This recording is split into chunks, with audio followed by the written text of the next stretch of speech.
saya mulai ya. Air merupakan salah satu kebutuhan utama dalam gedung ya. Air ini terbagi menjadi beberapa jenis nantinya dalam gedung itu, baik supply maupun pembuangan ya. Tapi utamanya sumber air itu hanya tersedia seperti ini. Terlihat siklusnya itu terus berputar. Kalau saya pakai ini aja kelihatan.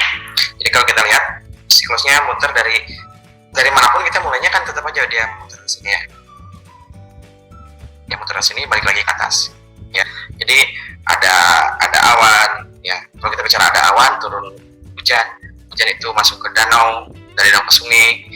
Kemudian ada yang mengalir ke laut, tapi di samping itu juga ada yang tersirat. Ada yang ke dalam juga dia diserap menjadi air tanah ya. Nah, air laut atau di sepanjang jalan ini juga dia menguraikan, teruapkan sehingga menjadikan air ya. Proses menjadi awan itu menggumpal, semakin berat turun lagi menjadi hujan ya. Nah, proses ini adalah proses alami yang tidak bisa kita tidak bisa ganggu, kecuali mungkin apa yang kita bisa adalah merekayasa supaya proses di sini, proses di air. Nah, proses di air ini, proses di uap ini terjadi sesuai dengan kebutuhan. Kemarin kalau ada yang pernah dengar bagaimana katanya kan Jakarta itu curah hujannya padat banget ya, gede banget. Nah, ini awan-awan supaya tidak turun menjadi hujan, dia pakai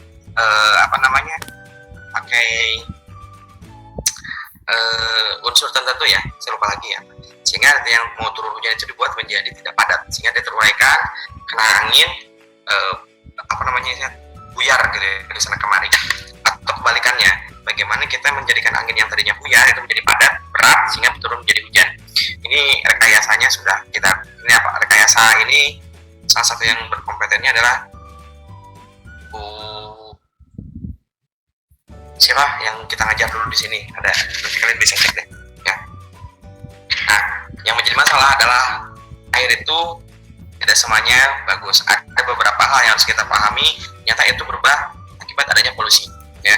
Yang pertama, pencemaran air tanah adalah berubahnya tatanan air tanah di bawah permukaan tanah akibat kegiatan manusia atau proses alam. Jadi ada dua macam ya.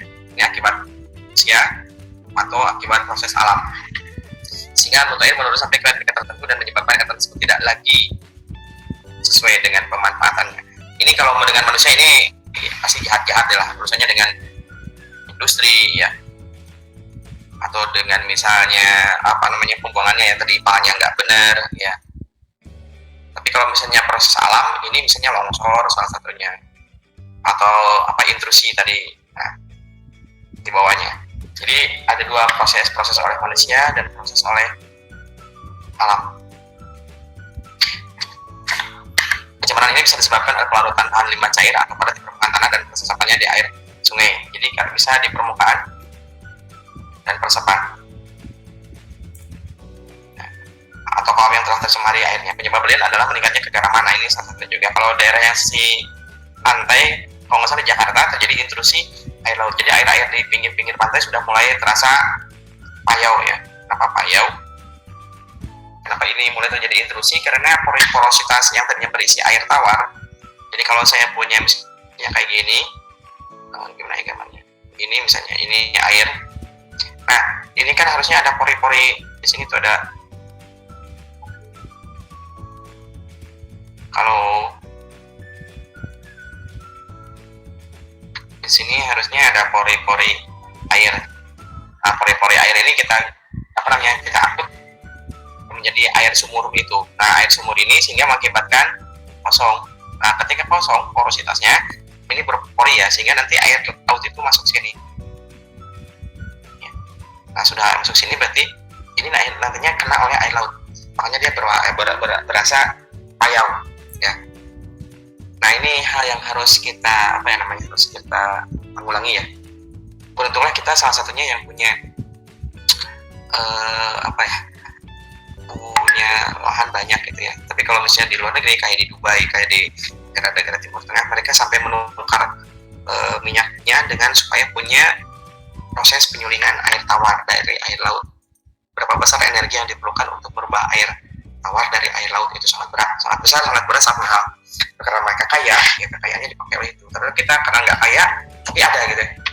Jadi balik lagi sama kebutuhannya. Nah, ciri-ciri polusi air tergantung dari jenis airnya, ya, dan polutannya. Nah, ada yang ini, kalau ini saya pikir apa ya, SD atau SM, perubahan rasa, bau, dan warna. Ya, pokoknya air yang tidak berasa, tidak berbau, dan tidak berwarna itu agak sedikit aman ya. Tapi jika sudah berasa, berbau, dan berwarna, kecuali kalau baunya bau mangga, ya, bau jeruk, yang warna udah hijau, kuning, merah, rasanya udah manis, seperti itu jadi sirup ceritanya. Itu tidak bahaya seperti itu.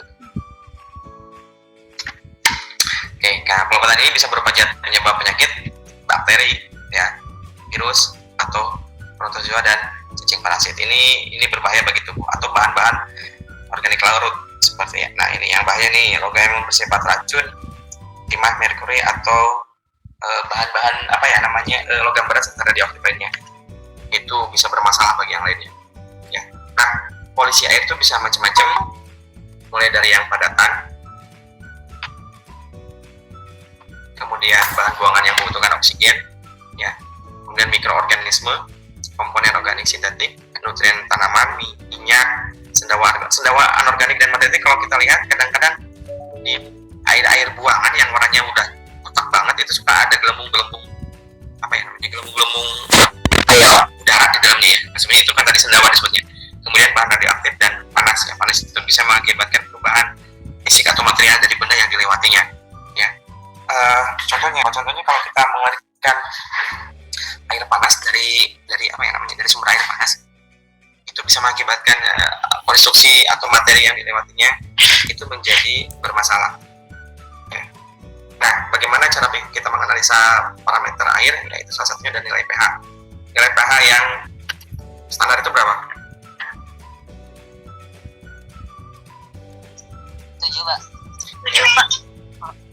Ya. Jadi biasanya patokannya adalah dari 6,8 sampai 7,2. Ini bisa dibuat baik secara sensor kimia atau bisa menggunakan sensor elektronik ya. Kalian bisa buat ini. Yang masalahnya adalah bagaimana ketepatannya. Kemudian suhu juga sama, kita bisa menggunakan termometer. Warna, bau, dan rasa. Sampai saat ini saya agak sedikit susah ya. Kalau rasa disensing secara elektronik agak susah. Kalau warna yang kita bisa sensing adalah ketajaman dari kalau kita melewatkan misalnya dengan ultrasonik, berapa yang terlewatkan, berapa yang terdispersi. Nah, itu kita bisa gunakan sebagai sebagai salah satu bahan untuk kita sensing. Kalau bau, sejauh yang saya tahu sekarang, sensor itu baru sensing gas metana. Oke, jadi belum sampai kepada gas-gas yang lain. Kemudian jumlah padatan, terendah, tersuspensi, terlarut, dan kesadaran air. Ada yang tahu kesadaran air? Ini pelajaran apa, SMP atau SMA yang sadar? Air hujan itu dianggapnya sadah besar gitu ya. Nilai sadahnya besar maksudnya. Cirinya apa? Kalau kalian biasanya menjerang air dalam kompor, itu biasanya suka ada kerak putih di pancinya. Itu cirinya sadahnya biasanya besar dibandingkan dengan air biasa dari PDAM atau air dari mineral yang lain. Ini kesadahan, dan itu agak cukup berbahaya sih sebenarnya kalau air sadah itu. Kemudian nilai biosemikal oksigen demand dan semikal oksigen demandnya. Jadi bagaimana kebutuhan oksigen untuk bio dan chemisnya, ya. Terus pencemaran mikroorganisme patogen, bakteri. Salah satu yang sangat bahaya itu adalah E. coli ya, yang bisa bikin kita diare. Ya. Kemudian juga meskipun jarang adalah tipes. Ya. Jadi mikroorganisme itu yang bikin kita bisa sakit. Kandungan minyak dan lemak. Bayang kalau minyak ada di air itu kan warnanya kan nggak enak banget ya. Kemudian ini yang bisa berbahaya buat kesehatan jangka panjang, kandungan logam berat. Ya.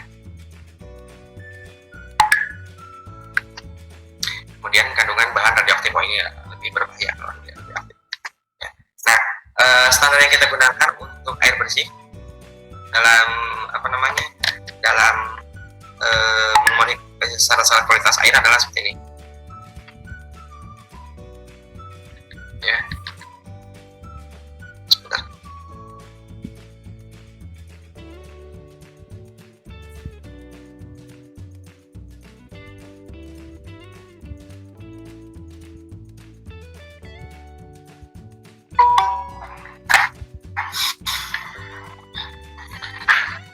Jadi kita lihat ada beberapa parameter. Yang pertama adalah fisika, bau, jumlah zat padat terlarut, ya, kemudian kekeruhan, kemudian rasa, suhu, kemudian warna, ya, kemudian kimia anorganik berarti bukan organik ya. Nah, ini ambang batas maksimumnya ada ya. Air raksa dari 1 liter itu hanya dia diperbolehkan 0,001 mg. Ya, arsenikum, nah, ini yang bisa mematikan dengan kopi itu ya. Besi pada berat tertentu itu sangat membantu buat kita Fe itu. Tapi kalau kebanyakan ya bahaya. Ya, bisa nanti kita jadi magneton. Kebanyakan fluorida untuk gigi, kadmium, CaD ya. Kesadahan kayaknya ya. Kemudian klorida, kronium, mangan, nitrat, nitrit, pH-nya selenium, seng, sianida, dan arsen. Itu bahaya banget itu. Sulfat, timbal, Pb ya, timbal itu. Kemudian kimia organik, dietrin saya juga nggak terlalu ngerti dengan ini cuman standarnya ya. Jadi benzen, benzoa, holofom,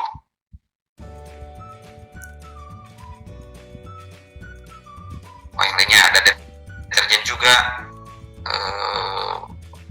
pestisida, kloroform, radioaktif, kemudian cuma segitu ya. Nah, kemudian sumber dan proses kontaminasi air bersih ya. Nah, yang jadi masalah adalah sebenarnya bagaimana ketika industri ini dia punya sumur sepi, ternyata dia sampai ke sini ya. Nah, rembesan-rembesan itu juga yang dari atas yang tadi dibilang dari permukaan itu bisa masuk lewat sumur. Jadi kalau secara umum sebenarnya air tanah itu ada beberapa macam ya. Makanya kita kenal ya sumur itu ada sumur pompa ya, sumur resapan. Itu biasanya kurang dari 10 meter. Kemudian ada sumur bor, biasanya 50 meteran. Kemudian ada yang disebut dengan artesis, itu sampai dengan lebih dari 100 meter. Kalau ini harus berizin. Ini izin, kemudian juga ada pajaknya, dan dia dipakai dengan meteran. Salah satu penggunanya adalah kita hotel, kalau di kita Asia Plaza yang saya tahu. Jadi kebayang kalau misalnya gini,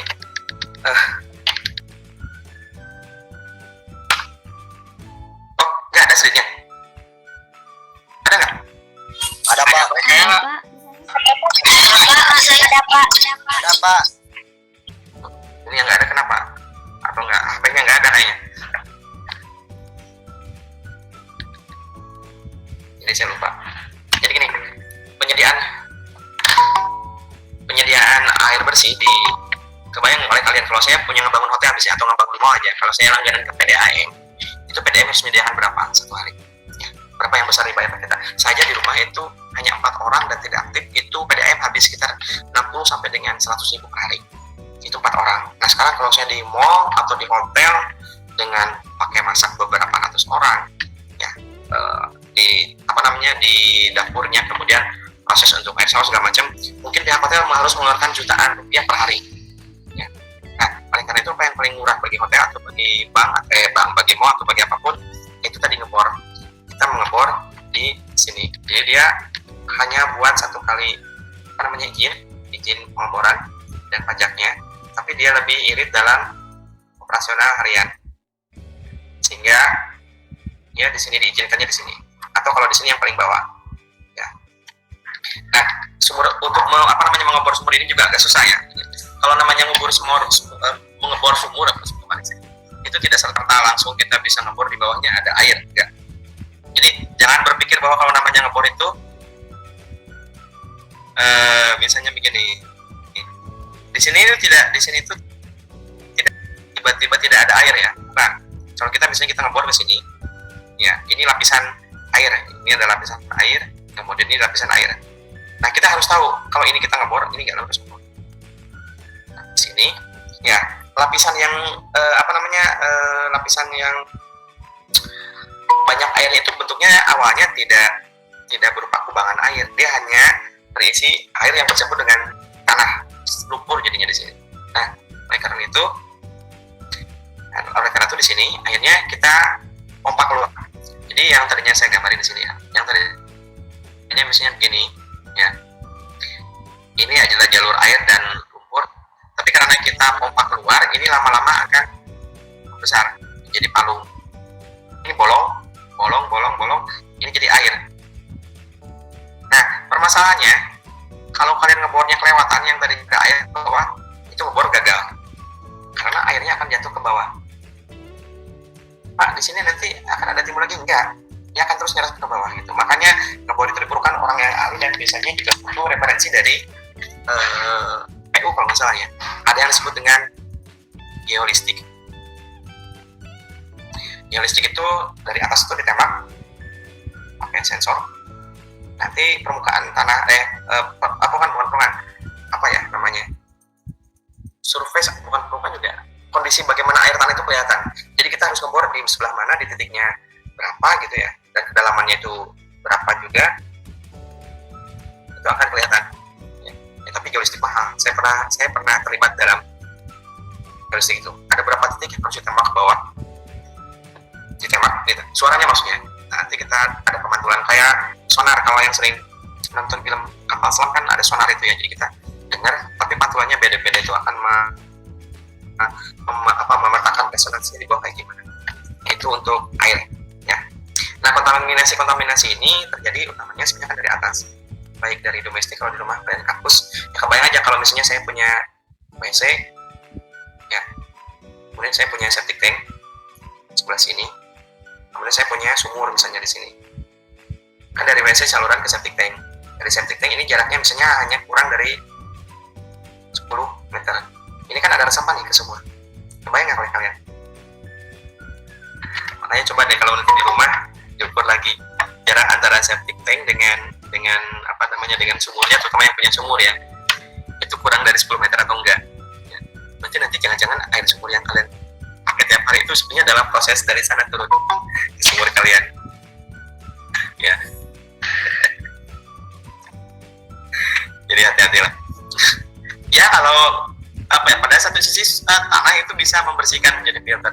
Tapi kan namanya filter, jangankan filter gitu ya. Kalian kalau punya kalau punya akuarium aja kan filternya dibersihin ya. Berapa minggu sekali, sebulan sekali. Ini kan tanahnya nggak dibersihin gitu. Kalau filternya penuh oleh kotoran kan berarti nanti kotorannya dilewat. Apalagi yang namanya bakteri itu kan ukurannya dibandingin dengan tanah itu kan jauh banget. Ukurannya kan besar kalau tanah, jadi lewat aja tuh masuk ke sumur gitu ya. Jadi mungkin udah harus dipikirkan lagi, terutama yang punya sumurnya dekat. Oke, nah kita akan bicara masalah sistem pemipaan pada bangunan tinggi ya. Instalasi pipa pada bangunan tinggi digunakan untuk mengalirkan air bersih. Ya, 1, air bersih. Air es untuk keperluan tata udara. Air untuk pencegahan dan penanggulangan kebakaran, ini yang maksudnya ke hidran. Kemudian air pembuangan. Air pembuangan juga nanti ada beda-beda. Air kotor, air buangan, air hujan, air limbah, termasuk juga padatan. Nah, ini yang tidak saya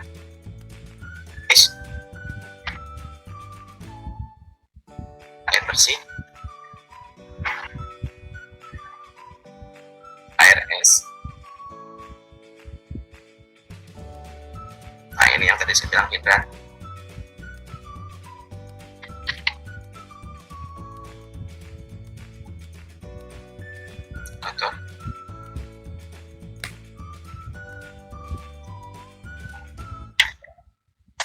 Nah, kalau ini biasanya di rumah sakit ya. Nah, kebayang oleh kalian salah satunya air bersih ya, air es, kemudian air untuk hidran, air kotor, air buangan, air hujan, air limbah ada 7 minimal. Ya, harus terpisah. Ya, tambah lagi kalau misalnya di hotel kan ada air panas juga. Ya. Nah, instalasi ini harus menggunakan pipa-pipa yang disesuaikan dengan kegunaannya. Nah, air bersih bisa menggunakan pipa besi, ya, black pipe ya. Steel itu baja atau black pipe artinya dia harus tidak boleh ada korosi, non korosi, atau galvanis biasanya yang disebut dengan GIP, galvanis insulation pipe. Pipa galvanis ini kalian bisa lihat kayak pipa-pipanya PDAM yang ke rumah. Ya, kemudian pipa PVC kalau tembaga angkanya agak berat karena 1 kilo tembaga itu harganya ratusan ribu. Ya, dan untuk hidran pipa yang tahan panas supaya tidak pecah. Nah, kemudian jaringan pipa itu diatur menurut arah vertikal, naik turun, ya, naik turun. Riser, downfield, atau standpipe untuk apa nanti kita cek ya. Nah, untuk membedakannya digunakan warna. Ya. Nah, kalau kalian pernah jalan-jalan di mall atau di hotel atau di tempat apapun, itu di atas suka kelihatan ada yang warnanya merah, ada yang warnanya coklat, ada yang warnanya kuning, ada yang warnanya biru. Itu hati-hati. Nah, kalau air bersih itu warnanya biru nggak apa-apa. Kalau kalian berdiri di bawah pipa biru, kemudian airnya bocor, kena kepala sih nggak masalah. Tapi kalau misalnya yang warnanya kuning atau coklat, itu kemudian bocor, itu jadi masalah. Itu karena air buangan dan air limbah ya. Oke, hati-hati aja. Nah, kalau kayak gini kan nggak kelihatan sebenarnya. Jadi kalau saya gambar, sebenarnya kalau saya punya gedung, misalnya sederhananya, saya susah kalau gambar di sini ternyata. Saya ulangi deh. Saya punya gedung.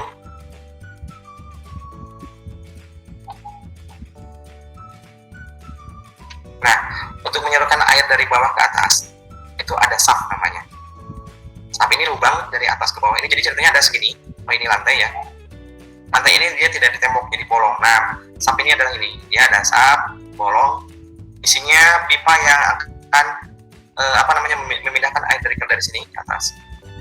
Kalau saya punya di sini roof tank untuk masukin air. Nah, dari roof tank dia turun lagi, turun lagi ke bawah. Ada yang sini, yang ke sini, yang ke sini, dan sini. Ya. Nah, ini untuk air bersih. Tapi kalau misalnya dari air kotor dari lantai sini dia turun menuju septic tank. Ya. Dari sini juga nanti ada yang masuk lagi. Jadi kebayang satu sap itu berarti dia adalah bolong ini. Nah, ada beberapa pipa.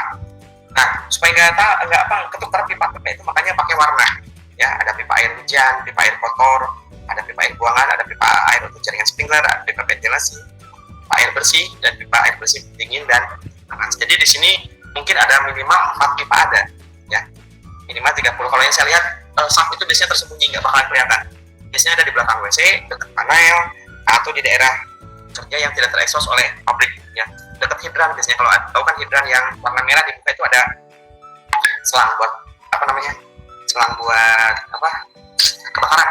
Ya, ada yang warna merah. Di kita ada di lantai 4, lantai 1, lantai 2, lantai 3, lantai 4. Itu kewajibannya. Nah, kalian bisa cek sapnya sebelah mana, ya, karena selalu dekat. Ya. Nah, itu yang kalian harus perhatikan. Kenapa harus diperhatikan? Karena kita akan terlibat di sana. Sekali lagi, kalau kita nanti menjadi kontraktor di bisnis konstruksi, mau di kontraktor atau di konsultan, kita akan menjadi bagian yang terlibat dalam proses perencanaannya, ya, perencanaan dan perancangan, pembuatan juga evaluasi dan pengawasannya. Jadi harus tahu nanti ini pipa-pipanya. Kenapa harus tahu? Karena gini, kalau di sini saya punya pipa, saya punya sap. Ini kan sebenarnya sap untuk pipa. Nanti juga ada sap untuk elektrikal dan elektronik. Apa bedanya? Nanti sap elektrikal dan elektronik juga sama, bentuknya kayak gini. Di dalamnya ada kabel. Di sini ada kabel power, ada kabel internet, ada kabel telekomunikasi, ada kabel CCTV, ada kabel telepon, ya. Kemudian apa lagi? Jadi nanti ini nggak boleh menyatu. Sap antara pipa dengan sap elektrikal dan elektronik tidak boleh menyatu dan tidak boleh berdekatan. Kenapa tidak boleh berdekatan? Nah, itu bisa bocor. Kalau air menggenangi pipa, menggenangi sap elektrikal, itu bisa koslet. Kalau koslet, kalian yang menjawab, ini siapa perencananya, gitu. Nanti yang kena kalian juga sebenarnya, ya. Jadi hati-hatinya di sana. Ada pertanyaan dulu. Saya ngomong dari tadi nggak berhenti.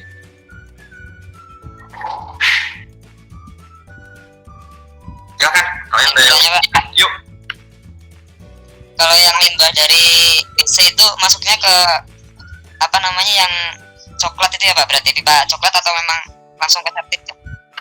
ya. Jadi urinoir dan limbah buangan WC itu beda. Urinoir itu kan buat kita pipis ya. Tapi kalau yang dari kloset itu beda saluran. Karena dia ada padatannya. Kalau yang pipis nggak ada padatannya. Jadi itu memang terpisah, itu coklat. Kemudian juga alurnya beda. Biasanya kalau yang coklat itu tidak diekspos. Kenapa tidak diekspos? Karena itu ya ngerti lah, itu saat kotor dan itu kan tidak ini ya. Dan itu prosesnya masuk ke apa namanya ke septic tank langsung. Fungsi septic tank sebenarnya bukan untuk pembuangan air sih, dia hanya untuk mengendapkan. Ya karena kalau kalian harusnya ada di sini sih. Proses pembuatan septic tank itu kan sebenarnya ada apa ya namanya temboknya itu nggak boleh padat. Temboknya nggak boleh padat, jadi si airnya itu harus merembes ke kiri kanan. Nanti air yang sangat yang sangat light, yang sangat ringan itu dia pindah lagi. Jadi sebenarnya septic tank itu ada dua jalur, satu untuk pengendapan, satu lagi yang untuk yang air. Ya, dan itu harus ada bolongnya. Kenapa harus ada bolongnya? Karena dia bisa mengakibatkan ledakan ya. Nah, kemarin ada anak-anak yang TA yang ambil digester biogas. Kalau di luar negeri, terutama di India kalau tidak salah, septic tank itu dimanfaatkan sebagai bahan bakar outputnya. Itu mengeluarkan gas itu dibakar dipakai untuk masak. Tapi kalau saya sih nggak dulu deh. Ya. Saya mendingan ngemodal LPG daripada saya harus masak, tapi gasnya dari septic tank gitu. Saya takut nantinya masak ikan tapi baunya beda. Jadi nggak saya makan ya. Daripada gitu lah, jangan deh. Saya mendingan beli aja LPG ngemodal. Tapi untuk di negara-negara Asia Barat ya. Asia Barat itu kan Bangladesh, Dhaka, India, itu mereka ngolah biogas itu dari tai sapi. Ya dari yang manusia juga itu diolah, kemudian gasnya dipakai. Ya. Jadi kita juga ada sebagian sudah, tapi masih dalam kotoran sapi ya. Enggak tega kayaknya kalau kotoran kita sendiri pakai. Oke, itu ya. Ada lagi?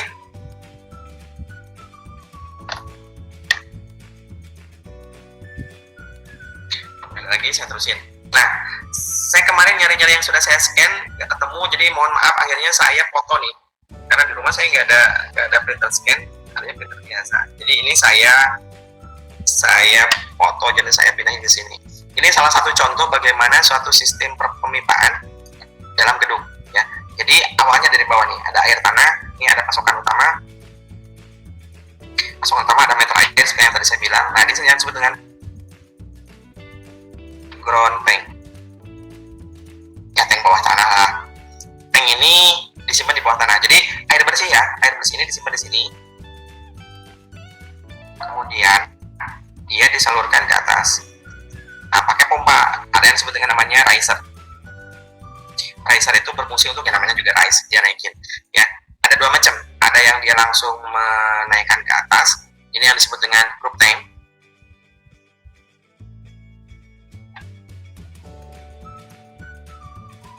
Nah, kalau ini sistemnya dia dari perbagian. Nih, kita lihat. Dari lantai 45 katanya dia dibuat zonasi. Zona 1, zona 2, zona 3. Jadi per sekian lantai itu ada, kalau ini roof tank, berarti ini ada floor tank ya, tangki air.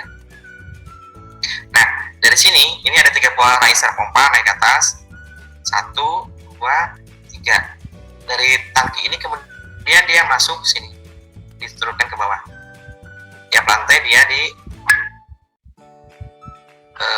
disebarkan. Ya, tiap lantai dia disebarkan. Ini juga sama.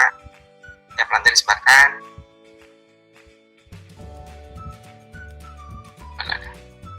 Nah, kalau kita lihat di sini dia pemanas airnya juga sama. Pemanas air itu per lantai ya. Lantai per zona, sorry. Ini ada pemanas air. Ini ada pemanas air. Kita bicara air bersih dulu. Nah, ini air panas disalurkan dengan berbagai, dari sini dia keluar ke sini, disalurkan. Ya. Ini bukan tipikal ya, tapi hanya salah satu contoh. Ya. Pemanas air dari sini juga sama. Dari sini dia salurkan, beda lagi sini. Jadi ada yang dari bawah, ada yang dari atas. Ini untuk air bersih. Kemudian untuk air buangan, ya khusus. Air buangan itu dari sini ya per lantai. Masuk. Nah, ini air buangan. Kemudian yang terakhir ini adalah hidran. Ini hidran itu untuk bakaran. Kebakaran itu tidak boleh terganggu oleh yang lain. Contohnya apa? Kalau ada mati listrik, hidran harus tetap jalan. Pompa-pompa dari sini, ya, pompa-pompa ini harus tetap jalan meskipun secara secara kelistrikan dia mati. Karena itu dia tidak boleh menyatu yang lain. Ya. Nah, ini juga sama. Nah, air buangan diluarkan masuk sini. Oke, kayak gitu. Ini contoh kasar dari suatu sistem pemipaan bangunan tinggi. Ya. Nah, jaringan pipa air bersih itu ada 3 macam ya. Yang pertama dia tanpa tangki. Nih. Yang keduanya dengan tangki air. Yang ketiganya dia pasokan dari atas ke bawah. Maksudnya apa? Bedanya apa? Saya punya pasokan utama. Dia tanpa tangki, dia bekerja kebutuhan pompa saja. Ya, ada sensor tekanan. Apa yang membuat dia kerja? Motor itu bekerja secara otomatis. Ini kayak yang sejalan dulu. Dia ada pipa ke atas, kemudian ada pembagi masing-masing lantai. Nah, di sini karena tidak ada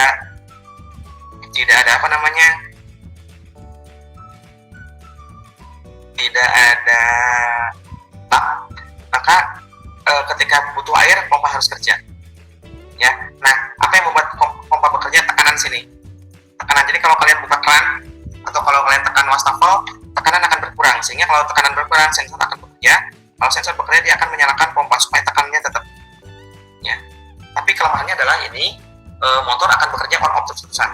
On off. Jadi apalagi kalau pemaikannya traffic, ya mati dan nyalanya sangat cepat. Proses penyalaan dan pematian dari pompa motor ini bisa mengakibatkan kerusakan. Kelemahannya itu, kelebihannya sederhana, tidak dibutuhkan tangki air. Kalau yang kedua adalah tangki air, ya, lebih sederhana, lebih tidak terlalu besar. Nah, yang sangat sederhana ini ada yang ketiga, dia naik ke atas, ya, penyimpanannya di sini, ya, ada 2. Itu yang pertama yang kontrol, ini yang naiknya, ini yang kontrolnya. Kalau kalian ingat pakai radar.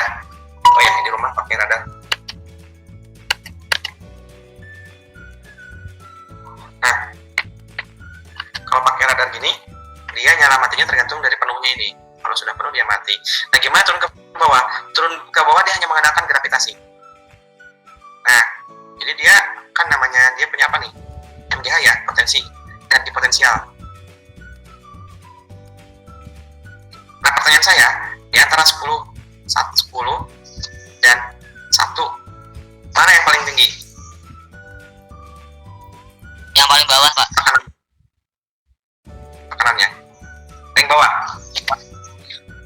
Jadi saya yang paling bawah. Paling bawah. Kenapa paling bawah? Karena semakin tinggi berarti kan tekanannya semakin besar. Rho GH kalau nggak salah ya, rumusnya. Oke, ada yang setuju? Ada yang nggak setuju?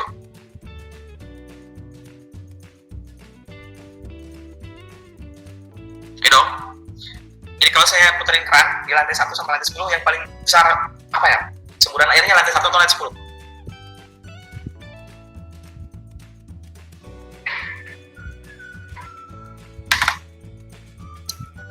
Nah, masuk itu aja nggak bisa.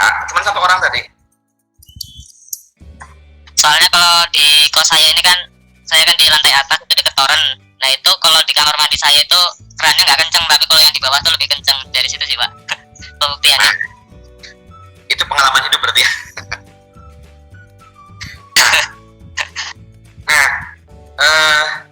Itu sudah membuktikan. Kenyataannya kalau kita tinggal di hotel misalnya atau tinggal di mall, dimana kalau kita di hotel aja, dimana jasa layanan nomor 1, masa kita di lantai paling atas tapi airnya ngelicin, kecil aja segede cinyir gitu ya. Tapi kalau saya di lantai bawah itu airnya segede jempol, kita bisa komplain ya, atau kalau nggak komplain juga hotel itu nggak bakalan laku. Kenapa? Karena ternyata pelayanannya nggak bagus di atas. Kenapa? Karena tekanan itu akan berpengaruh terhadap penyediaan air panas. Air panas biasanya salah satunya dikendalikan oleh tekanan. Semakin rendah tekanan itu nggak jalan. Kalau kalian punya water heater di rumah, terutama sistem gas, dinyalakan itu berdasarkan tekanan dari debit air yang lewat ya. Nah seperti yang tadi dibilang, yang paling bawah itu karena MGH ya, ada energi potensial, ada gravitasi, ada massa, ada ketinggian ya. Nah tapi ini tidak bisa, saya hapus dulu ya. Ini tidak bisa berlaku jika kita di hotel. Kita tidak bisa mengendalikan gravitasi untuk masing-masingnya ya. Oleh karena itu maka tiap lantai ada yang disebut dengan booster pump. Booster pump ini dia untuk menjaga supaya tekanan tiap lantai P-nya sama ya.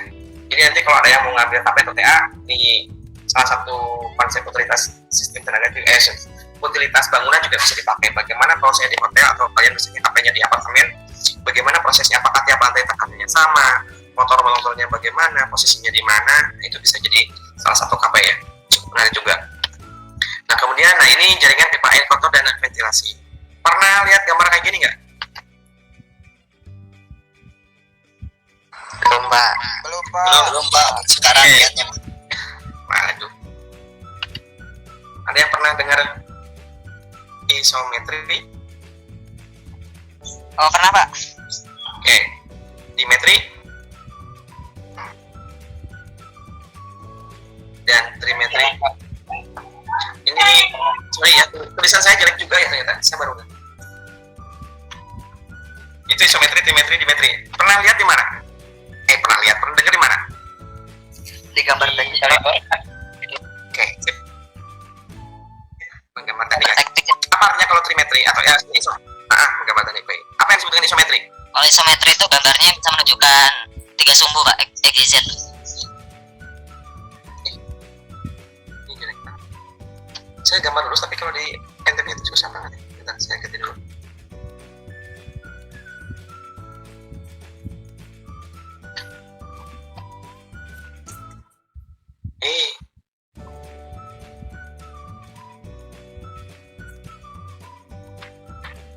Isometri. Isometri itu kan gini ya. Nah, ada yang gini. Ini ada sudut, ada sumbu A, sumbu. Ini biasanya Z. Ada Y, ada X. Kalau isometri biasanya sudut ini ada sama dan sudut ini. Sehingga penggambaran ketika 3 dimensi seperti ini sama sudutnya.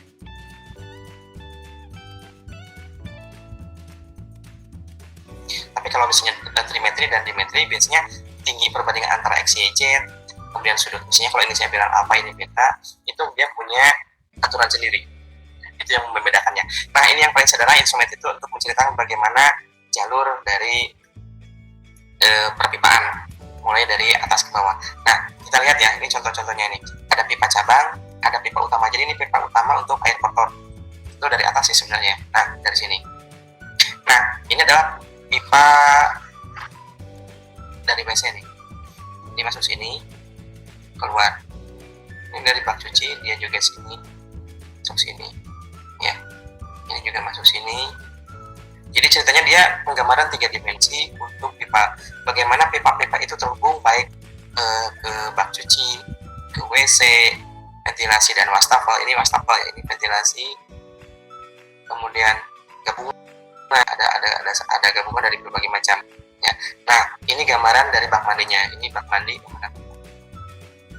dan WC. Nah, ini WC dan bak mandi. Ada 2 yang terhubung sini, ya.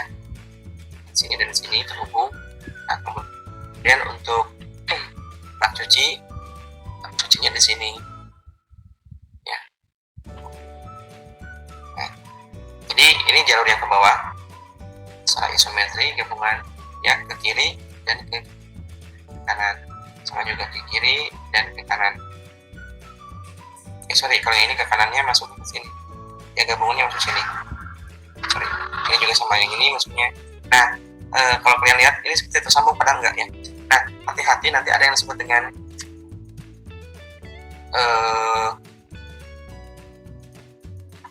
gambar gabungan. Gabungan itu antara mekanikal, elektrikal, plumbing. Ini tidak boleh saling bertumpang tindih. Kalau bertumpang floating disk yang tadi saya bilang, pipa di bawahnya kabel, itu bahaya ya. Nah oke, nah ini yang lebih sederhananya. Jadi kalau saya punya atap, nah lubangnya 4 in, kemudian turun menjadi 2 in, pencambangan masih 2 in, turun menjadi 1,5. Nah ini masih 2 in, diperbesar 2 in, dia menjadi 1,5 juga tetap 1,5, dia 4 in, 4 in lagi. Tapi kalau ini dari 2 in ya, ini jadi 1/4, 1,5. Tekanan, kita bicaranya tekanan ya. Nah ini jalurnya jalur 4 in juga, sampai ke bawah, sampai ke sini. Ini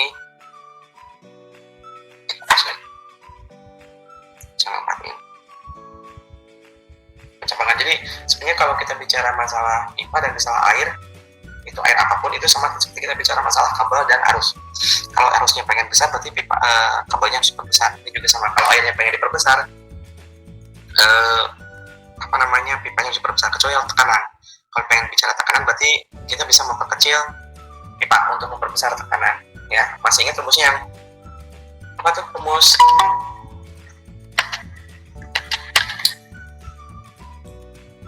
PVC sama dengan PVC itu rumus apa tuh? Jadi kalau saya punya PVC itu kan sebenarnya konstan ya. Kalau saya punya P1, V1, C1 itu VT, apa tuh? Suhu, volume, dan tekanan. Masih ingat nggak? Jadi kalau saya tekanannya satu dirubah naik, berarti yang saat lain harus turun. Itu sama seperti daya listrik. Ya, kalau kita bicara itu. Oke. Nah, ini kita masuk ke dalam perancangan.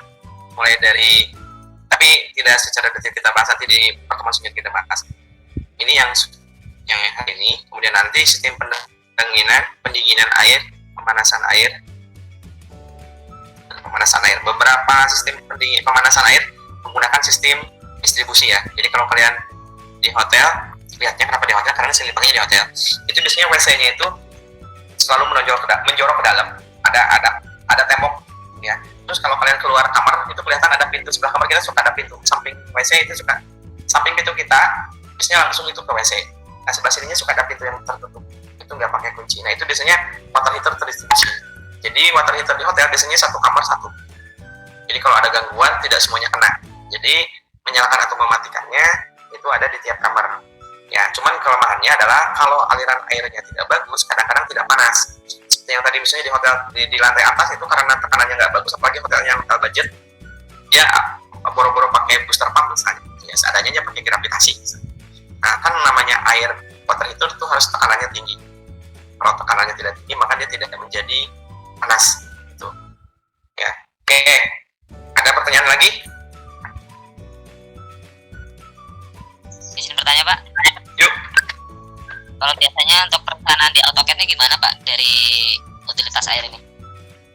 Sebenarnya kalau kita nanti orang elektrika itu pada supervisor, ya kita hanya melihat bagaimana pemipaan itu tidak berkonflik atau tidak berpotongan dengan tidak berpotongan dengan kepentingan kita sisi elektrikal ya.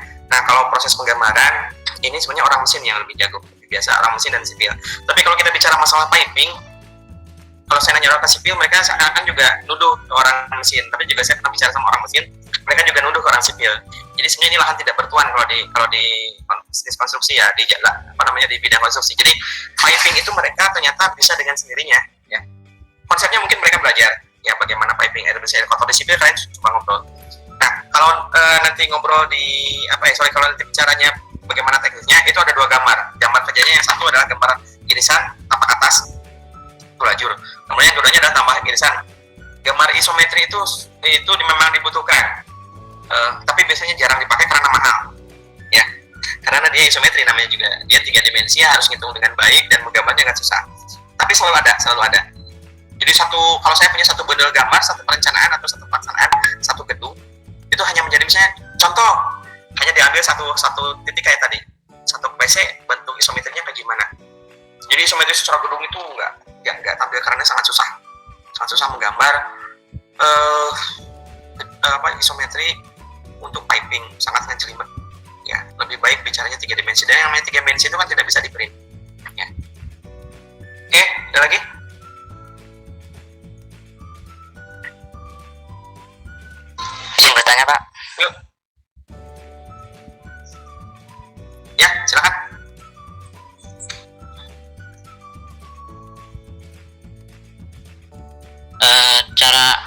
kalau kita menganalisis bagian pipa yang tersumbat dari pipa air itu di mana ya Pak? Kalau di bangunan tinggi gitu Pak? Kan banyak tuh pipa-pipa. Ya, sebenarnya kalau di sini kalau kalian lihat sebelumnya, nah itu di sini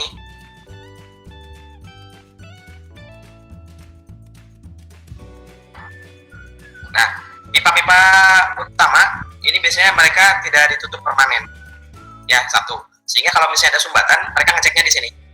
Biasanya diberi tekanan ke sini, diberi tekanan sini, sehingga kita bisa tahu sebelah mana yang menjadi gangguan ya. Jadi ini pipa-pipa utama, pipa-pipa utama. Kemudian juga dalam prosesnya untuk pipa air kotor dan air buangan itu mereka sudutnya tidak sudut lancip tapi sudut tubuh. Jadi kalaupun ada penggambaran kita kan tahunya kening ya, letter L misalnya gitu dalam sambungan pipa. Kalau di sana mereka nggak kenal letter L, tahunya begini, sambungan itu sambungan sudutnya sudut tumpul semua. Ya, ini rata-rata kurang lebih 120 derajatan lah. Nah ini contohnya, ini sudut tumpul, ini sambungan sudut tumpul, ya. Ini juga nanti sudutnya sudut tumpul. Jadi untuk apa? Supaya buangan itu tidak mampet di belokan, ya. Tapi ya tadi harganya mahal sih, nah, khusus untuk itu. Tapi kalau di rumah kadang-kadang kita langsung aja nih yang letter L gitu ya. Nah kalau di rumah, terutama di WC itu pasti gangguan di sana, karena penumpukannya di sana. Tapi kalau sudutnya yang yang tumpul itu enggak. Dan biasanya kalau tadi pengen mengetahui ya tadi harus dibuka satu-satu, dikasih tekanan ya sampai seberapa jauh tekanan itu bisa balik lagi. Agak sedikit ribet kalau ngurusnya gitu, tapi konsepnya tadi menggunakan tekanan. Ada lagi?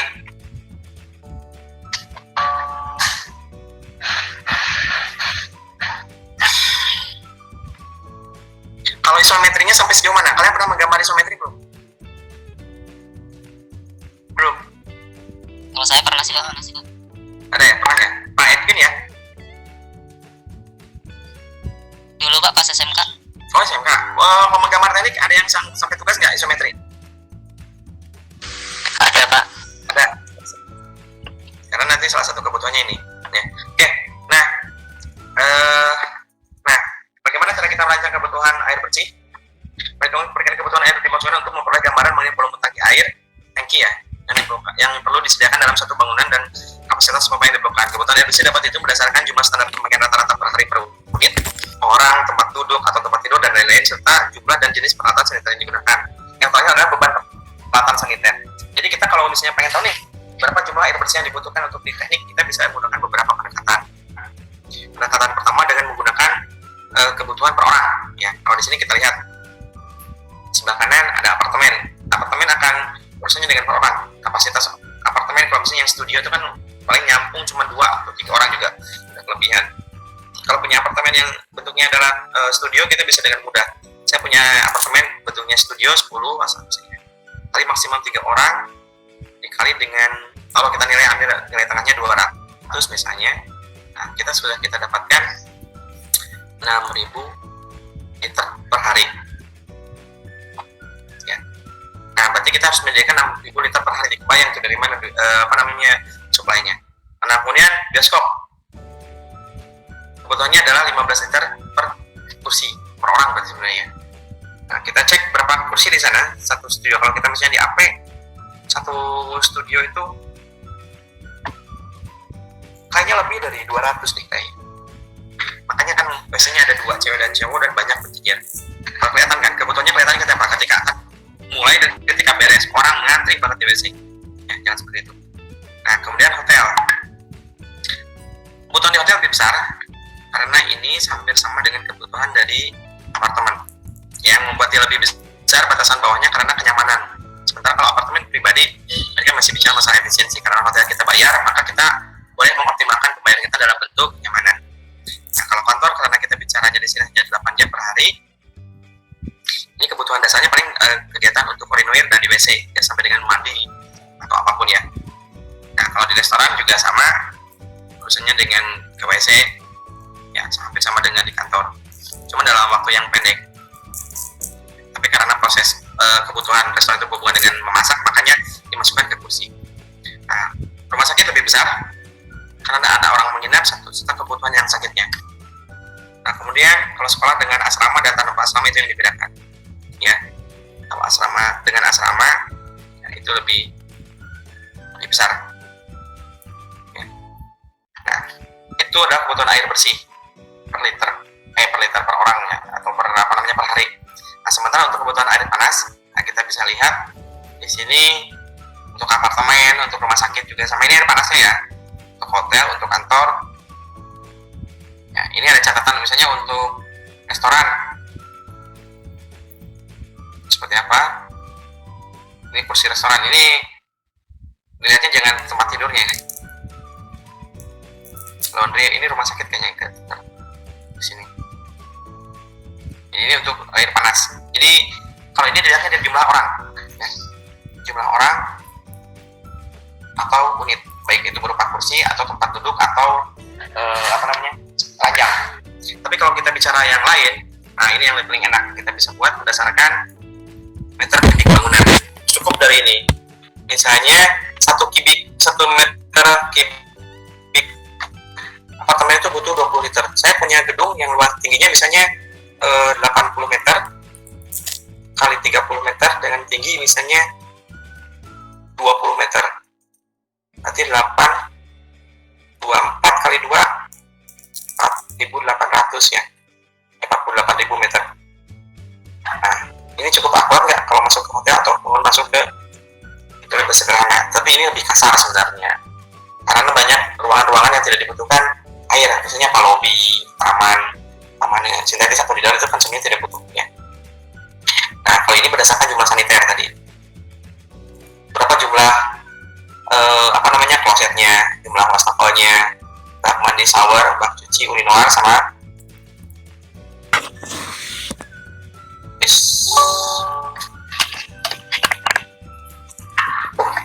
kebagian.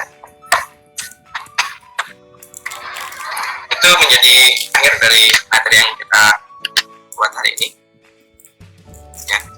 Jadi hari ini kita bicara masalah piping, di mana piping ini sangat dibutuhkan untuk perencanaan kita baik di gedung apapun ya, karena suatu gedung itu tidak akan bisa digunakan jika tidak ada air ya. Jadi ngapain saya buat gedung, ngebuat tempat mall atau apapun